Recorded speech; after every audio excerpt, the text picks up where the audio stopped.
You know, in his time on the house this season, Paul is what head of household twice and eliminated no one. Just saying.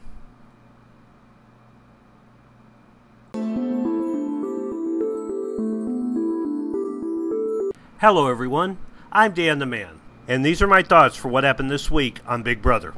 In truth, I thought about just saying, Jessica used the hex, no one went home, see you next week. But there actually is more to talk about than it looked like there would be at the beginning of the week. First of all, Jessica's bombshell.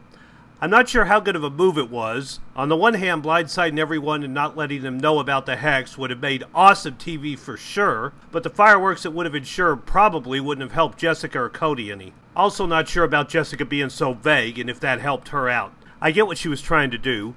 Big Brother already told her she couldn't lie about the hex's power, or rather if she did lie and anyone asked Big Brother if it was true, they would not lie for her. But if Paul knew exactly what the hex was, he almost surely would have put Cody and Jessica up anyway, just to flesh it out. So she was hoping if she was vague enough, Paul would freak out imagining the worst, such as she might have a coup d'etat or the like, and put someone else up just to be safe.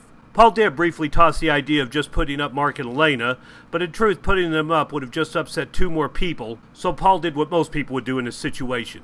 He put them up just to see what happened, so at least then he'd know.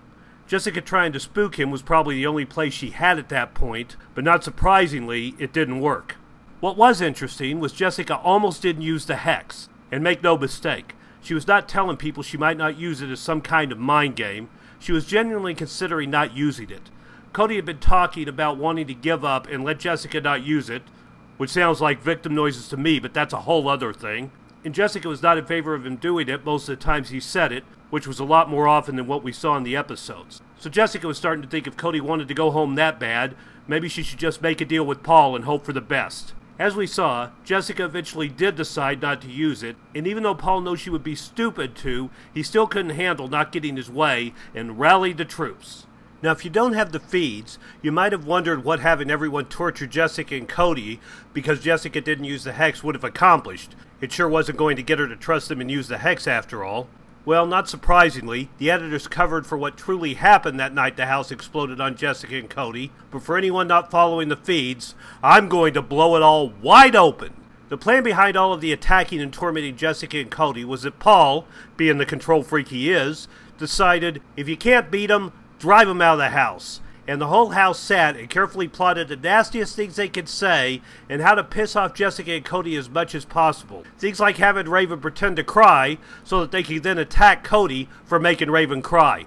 All in the hopes that Jessica or Cody would either crack and self-evict or one of them would get mad and punch someone.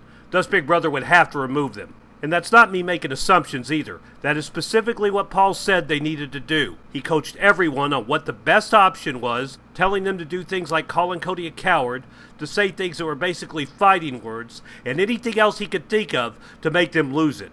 It went on for hours and hours, and despite what the editing made it look like, Matt was in on it too. Matt did initially object, but not out of compassion or a desire to be more mature, but basically because he didn't think provoking Cody, who they've all decided is unstable at that point, was a good idea because he might hurt someone. So apparently if they tried to break a weaker person, it would have been okay. The only people who actually didn't participate were Mark and Elena, who did stay quiet the whole time and did not join in. Jason, Matt, and Kevin were clearly uncomfortable with it, but not uncomfortable enough to not eventually join in. Yeah, it's a game, so they probably thought it's what they had to do, but the editors tried to cover for Matt, which I didn't really like, since he was not innocent either. Especially since Elena genuinely didn't participate, but Big Brother would rather lie about Matt being above it all than give the actual person who opted to be civil her props. The only reason it eventually stopped at all is because after they kept talking about how they were going to get Jessica to punch someone, and she got more and more upset, and Cody and Jessica started talking about self-evicting, Big Brother finally stepped in and called Paul and told him to stop with the fighting words and talk of making people self-evict. Which didn't actually stop the attacks. Everyone just kept trying to come up with a way to work around all of it, which led to BB calling that person in, telling them to stop it, and someone else trying to come up with the workaround, until BB finally called in Paul to the diary room once again. And for some strange reason, he came out and said they had their fun and they should stop. I'm sure the diary room was talking to him about how he kept food out of his beard and the change of heart was a coincidence. I don't know why on earth Paul, or anyone else, thought that Big Brother was actually going to let them drive Cody and Jessica to self-evict or hurt someone. Big Brother does not like people leaving unplanned. It messes up their schedule and their plans going forward, and they already lost Megan, so they're down one from where they should be at this point as it is. Paul may be the current teacher's pet, but Big Brother's never going to stand by and let people use the strategy of driving someone out of the house or driving them to violence to quit to get rid of them. Honestly, I think the rule book specifically says you can't do that. Not that any of these people actually ever read the damn rule book. They were stupid to try and be so blatant about their intent like that. Paul seems to think people have been following him because he's a vet, but he is not the mastermind he and other people want him to be. He's just a control freak who thinks the world shines out of his bunghole.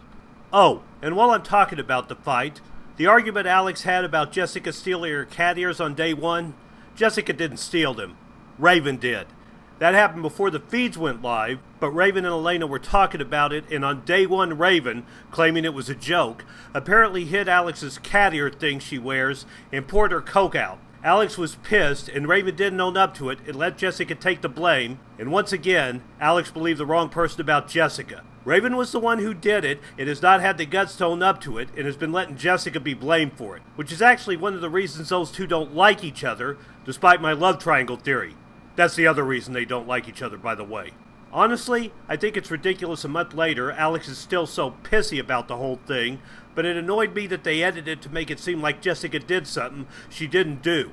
As if they actually have to manufacture reasons for people to dislike Jessica. There's enough actual reasons. As for my thoughts on people ganging up on Jessica and Cody, honestly, I've seen people do and say worse to people in that house, and Cody and Jessica are hardly saints, so I don't really feel bad for either of them. But I'm not a fan of the idea of intentionally trying to break someone down until they get violent or self-evict and get rid of them that way.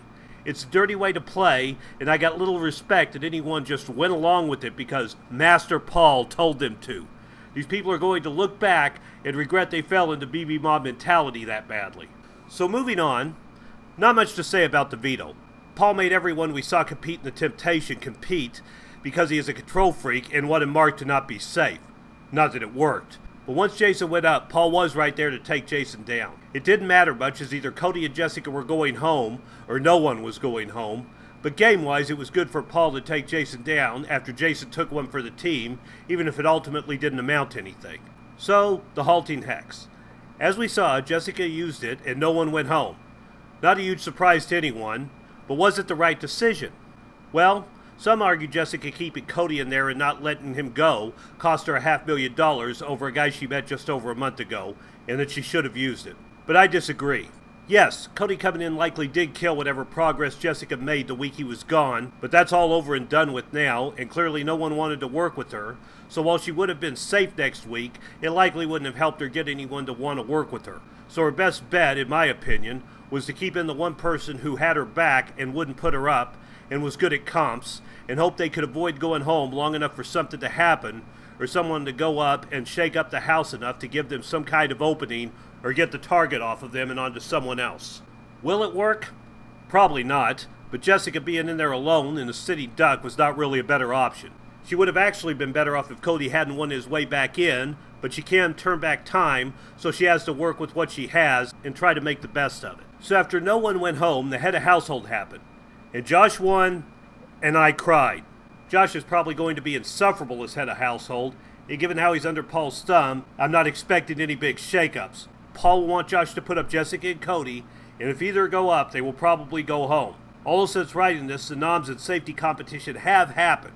I'm not going to spoil it, but the week might not look to be as straightforward as one of Paul's lackeys winning would make it seem. Either way, I'll be back next week for my thoughts on Josh's head of household. It'll probably be a long week. Thanks for watching. If you like this video, be sure to like, comment, and subscribe. I'm Dan the Man, and I'll see you next time.